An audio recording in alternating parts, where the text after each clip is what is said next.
Hey everyone, I'm Thomas. And I'm Gennady. We founded Moon Studios during the rise of independent games in 2010. Back then, there weren't all that many modern Metroidvania games out there, and so we created Ori and the Blind Forest. Ori became a huge success with gamers and critics alike, and it helped spark new interest in the genre. Our next project was supposed to be something totally different, because for over 20 years we've been playing action RPGs religiously, and we always dreamt of where this genre could be taken next. At the same time, we felt that we could do even more within the Metroidvania genre, and so we embarked on making Ori and the Will of the Wisps. We ultimately shipped another game that was incredibly well received and that we're deeply, deeply proud of. But we had never forgotten about our dream of creating our own action RPG. We have left our mark on one genre before. Now we hope to do the same for action RPGs. Our story begins 841 years after the Embrace. King Harrow is dead, and he's to be succeeded by his young and untested son Magnus. Meanwhile, rumors of the return of a great plague, known as the Pestilence, are starting to emerge. Magical Celine, a ruthless figure in the church, sees the Pestilence as a chance to prove herself. These forces converge on the backwater of Isola Sacra, where rebel groups and the provincial government fight for control amid the isle's crumbling ruins. As a Sarim, a member of an ancient sect devoted to defeating the Pestilence, you are sent on a merchant ship to investigate. En route, your ship comes under attack from a rebel group known as the Risen. The battle leaves the vessel battered and badly damaged. The ship stands little chance as it limps towards the shore, and it is torn apart on the rocks at sea. You find yourself washed up at the shores of Isola Sacra, bruised and unarmed, and end up caught in the midst of both a vast political struggle and a fight for survival.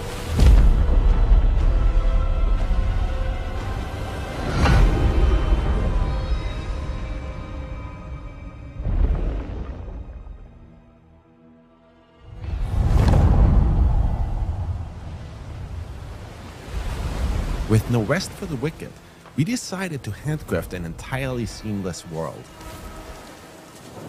Nothing in this game is procedurally generated. Instead of moving across a randomly generated flat plane, throughout this showcase you will notice that our world is dense, interactive, uses a ton of verticality, and that every inch was crafted by a designer.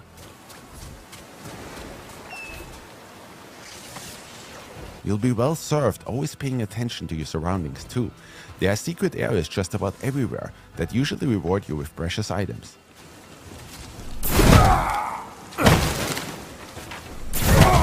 Loot in No Rest for the Wicked is randomized.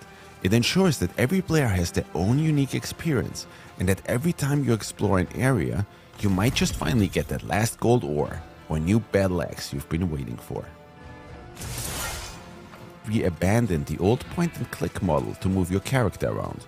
We wanted players to have ultimate control over their character. Every movement you make should feel tactile and be intentional. For that reason, we designed Wicked to be played using WASD or a controller. I knew it. Should have never brought you on board.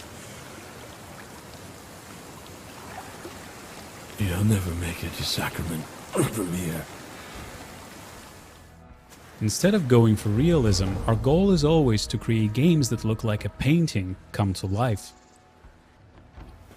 Our artists spent years meticulously modeling and hand-painting all of Isola Sacra.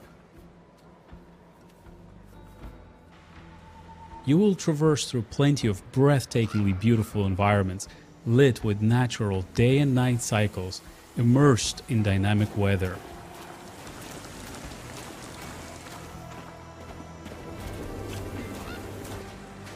We also engineered a very special way of rendering our top-down world, where you can always see so much further into the distance. Our goal was to make everything as interactive as possible. If an object looks like you can climb it, then you can actually climb it.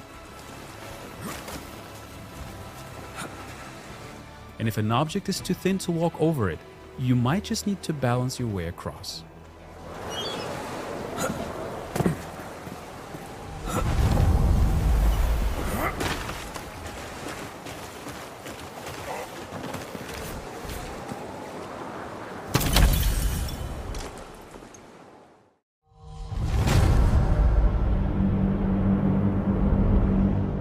Right from the start, we decided to create an animation-driven combat system,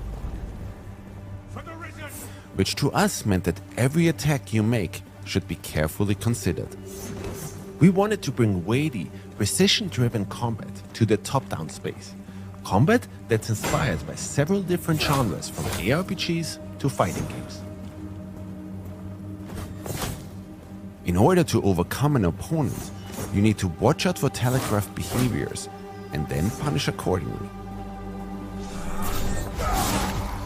Timing, spacing, and weapon weight are incredibly important in Wicked's combat model. In A Rest for the Wicked, every single weapon has its own unique moveset and stats driven by RNG.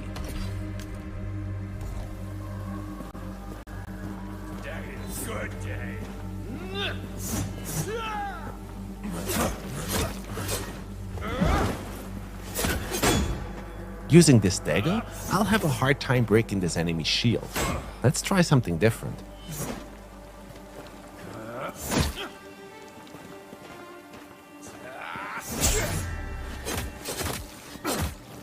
If you time it just right, you can parry incoming attacks, allowing you to exploit an enemy's opening.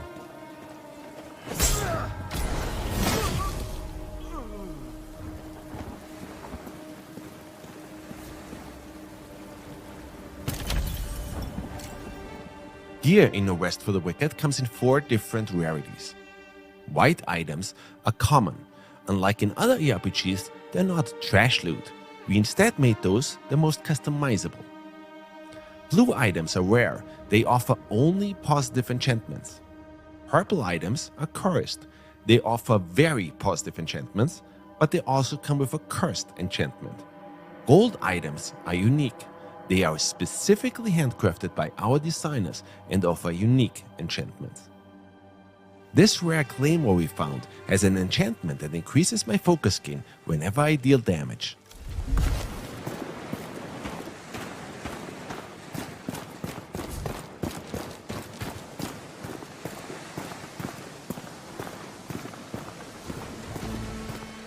Every weapon has a chance to drop with its own unique rune, which can then be extracted and used on other weapons. That way, players can come up with their own unique moveset. You gain focus through combat. It is then used to perform rune attacks. Let's try one.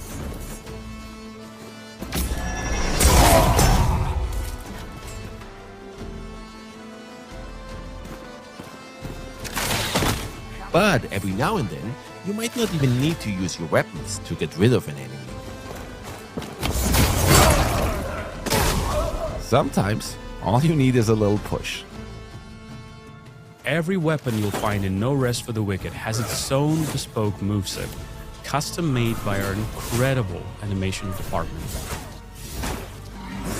Squash and stretch and other animation principles directly inform our combat design. Layered on top of that, enchantments that drastically impact weapon behavior, and our deep rune system. All of this culminates in a weapon system that we feel is extremely fun and engaging and allows every player to create their own style of combat. When it comes to gear like armor, there is a wide range of options, each with their own design and attributes. The weight of such items even affects your movement in combat. For instance, if you opt in for a lighter, faster build, you can quick-step out of enemies' way. Quick-steps are fast and don't consume a lot of stamina. With medium weight build, your character will dodge roll. Those are slower and consume more stamina.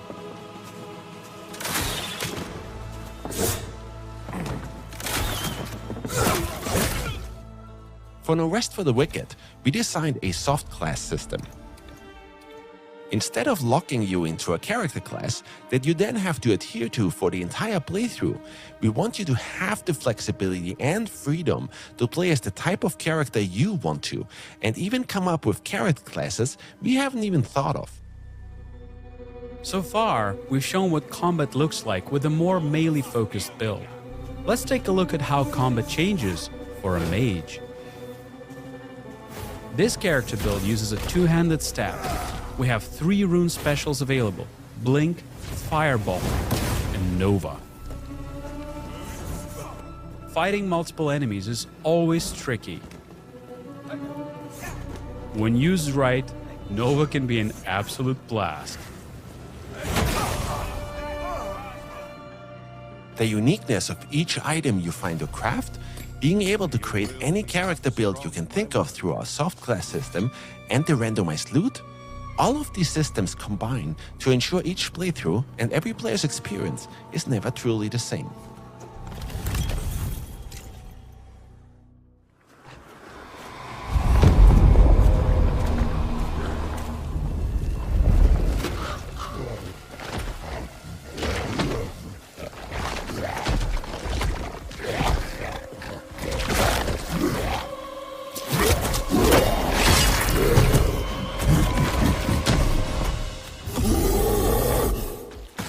I saw a Sacra is riddled with plagued enemies known as the Torn. As you can see, this Torn has been left to mutate and fester and will prove particularly vicious. Our best course of action is to study his moves and attack whenever we see an opening.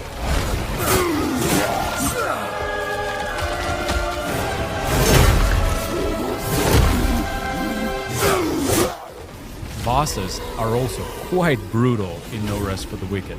They will punish every mistake you will make. But keep a cool head, make use of all of the skills you've learned, and you just might succeed.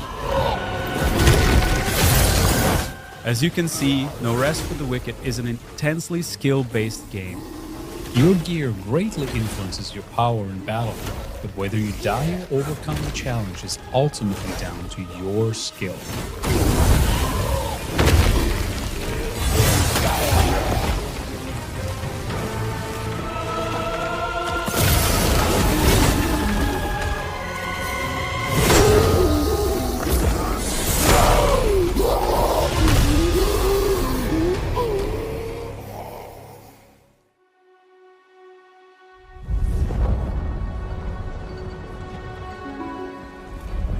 Along your journey, you will come across the town of Sacrament, the capital of Isola Sacra. Sacrament is a war-torn place, but over the course of your journey, you can help rebuild Sacrament to its former glory. Oh, ignore their gates, Saren. They likely never seen one of your kind. In order to demonstrate that, we'll switch to a realm that's already a little more advanced. Our goal is to make Sacrament as interesting and interactive as possible. Need a bowing Mary where their tailors at your service. Mary, we agreed. My name goes first. Don't pretend you don't smell it. Come have a taste. And players will be in control over how Sacrament will evolve over time. For example, after my previous expedition, I helped Fillmore rebuild his smithy. He now sells better gear and is also able to upgrade our gear to a higher level. To that effect, we aim to make investing resources into Sacrament as satisfying and rewarding as investing resources into your character is. Let's take a look at another way you can make Sacrament your own. In Sacrament, you'll be able to purchase real estate. Well, if you have the funds to afford it. The city's gone to shit. Property in Sacrament can get a little bit expensive, but accumulate the riches and you can choose from a wide range of properties to suit anyone's taste. Your house is the perfect place to stash your loot, craft items, relax, and plan everything out for your next big run through the dangerous areas surrounding Sacrament. I just moved in here, so it's a little bit barren. Let's fix that. Out on your journey, you'll be able to collect or harvest valuable resources, which then can be used to craft new gear, furniture for your home, or even make improvements to the town itself. Catch a fish, for example, and it can be cooked and eaten, of course, but certain fish scales might even make for some fine armor. While I was on the shores of Sacra, I collected some pine wood. So now let's make use of that and make this place a little bit more cozy.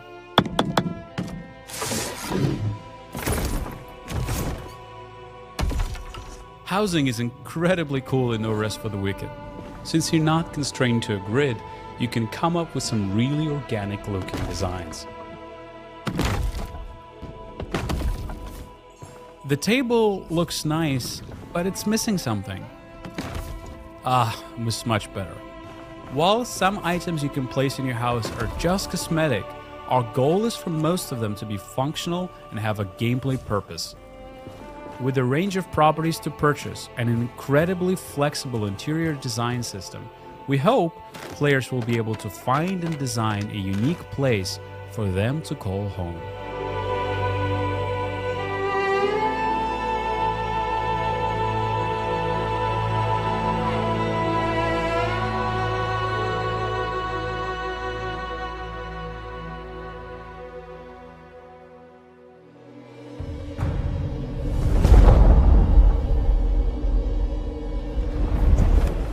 One last thing we'd like to show you today is a system we call Alive.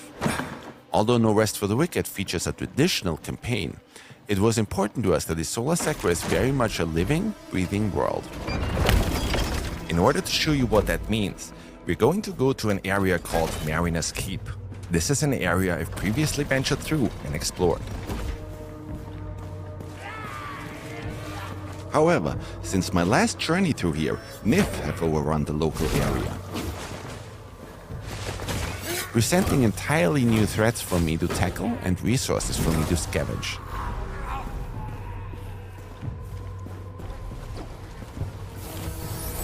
The world of No Rest for the Wicked is constantly changing around you. And each time you visit a region, you'll be faced with a drastically different experience.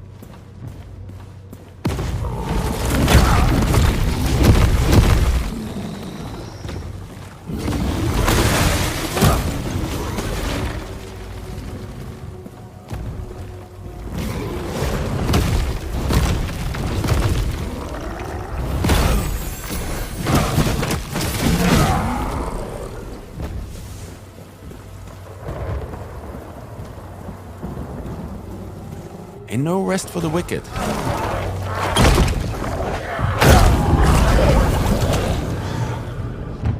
You never really know what to expect. For those of you who asked about endgame, yes, we've got you covered. While we don't want to give away too much at this point, once you reach the endgame, you can enter the Sacrament Crucible. This is where you'll have to test your metal against some of the toughest enemies within No Rest for the Wicked. Our goal is and always has been to create a very different action RPG, one that will hopefully move the genre forward. We believe that Moon Studios is in an incredibly unique position to deliver on this vision. We have some of the best talent in the world united behind this, and we're not afraid to take the risks that need to be taken in order to change up the status quo. We've poured an incredible amount of blood, sweat and tears into this project, and now we're at a point where we need your help to shape and build Wicked into the best game it can possibly be. Therefore, we'd like to invite all of you who love this genre, who grew up with it the same way we did, and who are excited to see a new take on it, to join us on this journey. And so we're happy to announce that we're going to be launching No Rest for the Wicked after all of these years into Steam Early Access next month on April 18th. Over the course of Early Access, we'll be tweaking, patching, and balancing the game with your input. And you will also see major content updates throughout development until we hit our 1.0 release, at which point we're planning to release on consoles as well. Wicked has been built from the ground up with multiplayer in mind. So the first of these major updates that we will be releasing in Early Access will be providing you with an innovative multiplayer experience, allowing you to play Wicked alongside or even against your friends.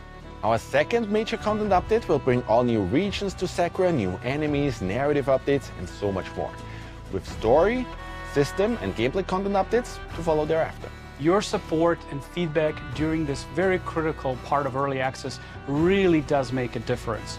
No Rest for the Wicked begins a new era for Moon Studios, and we're committed to this project for the long run. We're incredibly excited about what will be No Rest for the Wicked already in day one of early access, and we can't wait to show you all the stuff that will follow in the months to come. Once the showcase is over, be sure to tune in to your favorite media and content creators for the hands-on impressions of No Rest for the Wicked immediately following this showcase. We can't wait to see you all on April 18th.